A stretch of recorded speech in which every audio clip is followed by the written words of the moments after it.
Have you ever wished you could hit a pause button on the world? Well, they actually do that in Bali. It's called Nyepi. It's the day of silence, Yeah. and it's for their new year. The whole island, I mean, everyone, goes completely silent.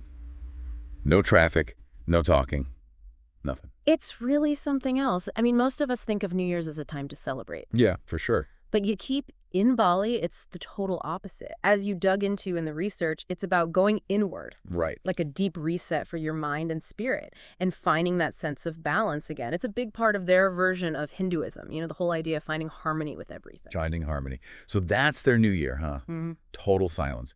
I mean, it's a powerful concept. Mm. And it all ties to this ancient Saka calendar, right? I, Your research says it goes back to 78 AD. that's right. But before they go all quiet, there's a bunch of stuff they do to prepare, like that Malasti ceremony. Yeah, a few days before Nyepi, that's when things kick off. That's all about purification, cleaning your mind and body and soul. And they have these processions, right? Huge processions. They take all these sacred objects from the temples down to the water.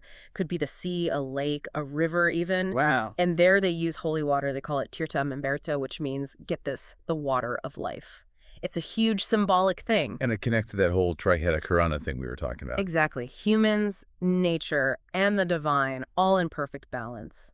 Then things really ramp up on the eve of Nyepi with the Ogo Ogo parades. Yeah, I've seen photos. Those are those massive demon statues, right? Right. They're like representations of all the negative energy and bad spirits. The parades are wild with gamelan music, torches.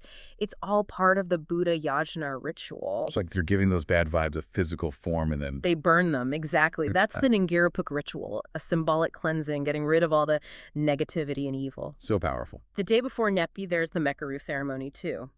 This one happens on a smaller scale, at homes and in villages. They spread rice, they bang these bamboo drums called kintongan. So much noise for a day about silence. It's all about scaring those bad spirits away. I mean, they make a racket, banging pots, burning coconut leaf torches, anything to drive away that Buddha Kala. Then comes the actual day of silence, right? Yeah. A full 24 hours of it. From 6 a.m. to 6 a.m. the next day. And you really can't do anything, can you? Your research talked about Kara brought up Penyapian, those 4 big no-nos. It's basically a total shutdown, no fire or lights, no working, no traveling, and absolutely no noise or entertainment. Wow, a total societal timeout. You got it.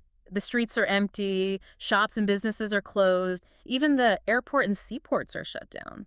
So how do they make sure everyone follows the rules? The Pikalang, they're kind of like traditional security. They make sure everyone's respecting Nyepi. For tourists, it means staying inside their hotel or wherever they're staying.